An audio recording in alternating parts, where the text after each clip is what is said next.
Hello, and welcome to the Redundancy Matters podcast, helping compassionate HR professionals managing redundancies who want to put people at the heart of the process.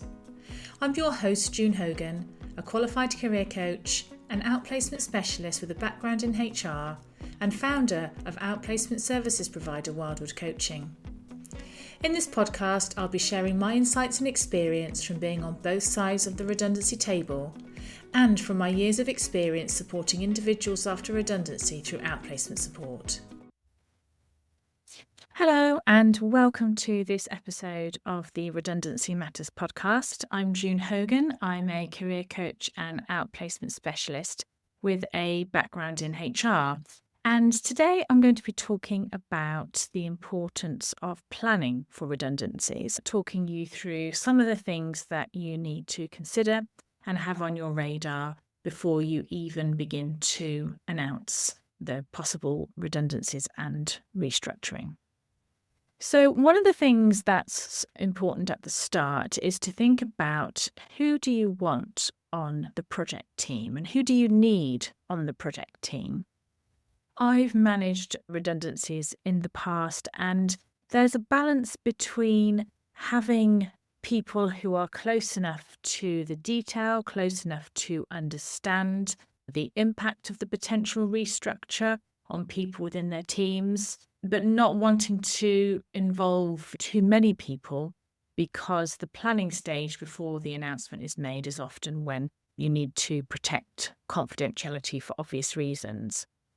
And there's also a consideration about people that you'll involve on the project team if potentially their roles are going to be impacted by the restructure. It's a really difficult balance and something that you need to handle quite carefully when you are wanting to involve someone on the project team, but knowing that essentially they could be on that project team almost planning for their own redundancy. So it's a really sensitive time, and certainly that needs to be handled with care and to think about the individual concerned and the balance of, if you really need that person on the project team, do you think that you can have that conversation with them and for them to understand why you want them involved and to think about how you handle that one really quite sensitively. So that's an important consideration as well when you're thinking about who's on the team. So having a think about who you want on the project team, who's going to be most helpful, most useful, close enough to the information, and importantly, who can you trust? Now, there is something you can consider for people who are on the project team to ask them to sign NDAs. Now, it's an interesting point because you would assume that if you're asking someone to come onto a project team, if they're a senior member of the organisation or whatever position they're in, that fundamentally you trust them in the first place, and therefore, do you really need an NDA? So it's something to think about, and my recommendation would be, if you are going to use them, that you apply them equally to everybody. So thinking about the business rationale. So this is the sort of foundation for the reason why you are proposing to make redundancies. So the business rationale needs to be really solid and transparent, it needs to be clear, and it forms the foundation for the messaging. Whether you're making one person or 100 people redundant, you'll always be going back to that business rationale, the reason why redundancies are proposed. You'll talk about things like the alternatives that have been exhausted, the other things that you've considered, because redundancy should always be a last resort. And I'm going to talk about that in a separate episode as well. Talk about the state of the business, talking about business climate or the reason why you're having to contemplate these things. And that will be unique to every organisation in terms of how the reason for redundancies has come about. So it's really important to have a think about that and to get that message really clear right at the start, to get that agreed with the senior team so that they will all agree to it, they understand it, they can stand behind it, because the last thing you want when you are in consultation meetings is for managers to say, I don't really agree with this is not my decision, it's not something I would have done, because that really isn't helpful for anybody. And as a leadership team, people need to stand behind that messaging and stand behind that rationale. So that's something that is really important, and to get that clear up front. Then you'll need to think about the timing plan. So depending on the numbers of people who are impacted, whether you're in collective consultation or in individual consultation, I'll pop a link in the show notes to a redundancy consultation flowchart, which talks you through from beginning to end in a redundancy process, essentially, and talks about individual and collective consultation and the various timings that are involved. So your timing plan will be driven by how many people are potentially impacted. Then you'll need to think about the comms plan that goes with the timing plan. So when you are closer to announcing, so who will do the announcement? When will the announcement be made? Thinking about the dynamics in your workforce in terms of being able to ensure as much as possible that everyone hears about the message at the same time and certainly on the same day. Now, if you're working in an organisation where people are on shifts, then that can be slightly challenging.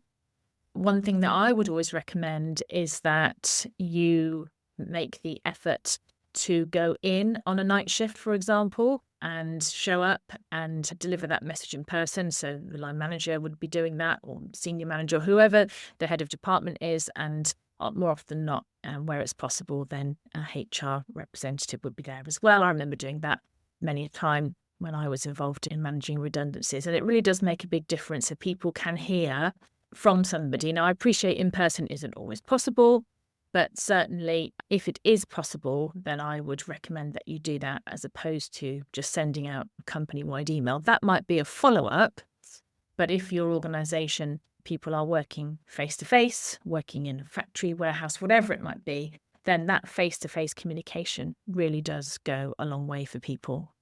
In fact, I remember one organisation that I worked for, the MD called us all into the canteen and he stood on a chair and he made that announcement to us in person. Yes, there was an email that followed it, and the whole company was finding out at the same time about the proposed restructure. He didn't have to do that. He could have just sat behind the email. We could have found out from our local department heads, but he chose to do that. And I'll always remember that. I had a lot of respect for him for doing that and being prepared to face questions and being prepared to stand there and stand behind what was potentially a very difficult decision. So the comms plan, again, is quite detailed. You'll need to go through that, thinking about people who aren't in the business. How do you communicate with them? People on leave, for example, and what's most appropriate, and how do you ensure that they are properly communicated with? There'll be things like just checking if you have a redundancy policy. So some companies do. Maybe you're new into the organisation and you just want to make sure that you've covered that off, because that could inform how you approach redundancy in terms of redundancy payments, for example. If there's a policy in place that has a level of enhancement, then you'll need to review that. Potentially, you might need to look at the company relocation policy, depending on what you're doing and the nature of the redundancy and restructuring. And you'll need to think about VR. So how are you going to approach VR? Is VR relevant? Is it something that you want to introduce? It can, in some cases, help to reduce the number of compulsory redundancies that you might have to make if you introduce voluntary redundancy at the start of the consultation process, so that people have an option to self-select. And we'll go into VR and how to manage that in a separate exercise. But just have a think about that. Some people think if I offer VR, maybe I'll end up losing the wrong people. So the highly skilled people potentially would apply for VR and I'd lose them, as opposed to people who, if you're looking at reducing the number in a team, for example, and you're using selection criteria, then those people might naturally score lower. And so you're concerned about losing the wrong people. But with a VR process, it's only an expression of interest and you don't have to approve a VR application. So there's lots involved in VR and getting it right and making sure that it supports the process that you're looking to achieve. And as I say, there'll be a separate podcast episode on that. But do have a think about VR. Also, have a think about whether you will offer outplacement support. So having support lined up at the start of the process, having a provider in place and understanding how much that's going to cost will certainly be something that is important in the planning stages, particularly in collective consultation. You will probably find that will come up as a question. So you'll have to have a position, if you've decided not to offer it, as to why you're not going to be offering it. And in individual consultation as well, you can expect individuals to ask for support. So have a think about what's right for your business, what's right for the individuals. Factor all of that in, as well as the costings at the start of the programme. And then the cost forecasting is important in terms of how much is this exercise actually going to cost with regard to severance payments. So not only will you need to project the forecast cost for payments, and you can't do this on an individual basis because you don't know who's going to be leaving at this stage, but you can do some cost modelling, thinking about how you're going to deal with benefits. So things like bonus schemes, commission payments, general benefits, and it's important to consult your reward policies for that. So how does the company treat good leavers? Because a redundancy is classed as a good leaver. And therefore, what implications does that have for costs? And also, what implications does that have for how you're going to be managing benefits and what else you might need to do in terms of liaising with the providers and coming up with a coherent and consistent approach to those people who have company cars or healthcare, share schemes, whatever that might be. So really looking into that as well. And also in the costings, putting in some costs for settlement agreements. So settlement agreements you may choose to use for senior leavers, for example. I've worked with companies who use settlement agreements for everybody who's going through a redundancy exercise. And I've also worked with organisations who've used them for people who go through voluntary redundancy, because essentially you are circumventing the need for consultation when somebody is accepted for voluntary redundancy. So settlement agreements can be used in that situation. And in terms of the cost of settlement agreements, they can vary. My recommendation would be, if you have a lot of people at risk, that you look to, particularly if you've got trade unions involved, you look to use a trade union solicitor or get some recommendations from them, and certainly look at having some kind of cost discount if you're giving lots of settlement agreements to an employment solicitor, because they'll fundamentally be all pretty much the same. So you could potentially ask for a discount there. So making sure that settlement agreements are included as a cost within your cost forecasting as well. So those are some of the things to think about when you're planning for redundancies. There is a lot involved, and the more planning you can do and the more organised you can be before the announcement, that can really help to smooth the process. Because once you've announced and once that announcement is out there, it can get pretty chaotic. There's a huge amount of work that is involved in managing a redundancy programme, particularly larger programmes. And it does take a lot of time, and it takes up a lot of emotional time as well. So with everything else that's on your agenda, with all the other plates that you have to keep spinning as a HR professional, just being prepared for managing the additional requirements and the additional kind of noise that comes with a redundancy process. The planning is hugely important. So I hope you found that episode helpful if you are planning redundancies.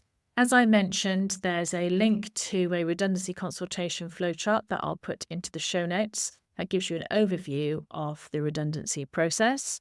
And if you want to go deeper on anything related to managing redundancies, then once a month, my colleague Robin and I offer a free lunch and learn for 60 minutes, where we gather a group of HR professionals together and talk about all things redundancy. It's a safe space. It's a place where you can bring your questions, have your questions answered, and we enjoy running those. So do check out the link in the show notes. You can find everything you need for that on my website, wildwoodcoaching.co.uk. Thank you so much for listening, and I hope you'll tune in again soon. Thank you so much for listening to the Redundancy Matters podcast. I hope you found today's episode helpful. It would mean a lot to me if you would follow, rate and review this podcast wherever you listen to your podcasts, as this helps it reach more people who are managing redundancies. Let me know what you thought, and if you have ideas for future episodes, I'd love to hear from you.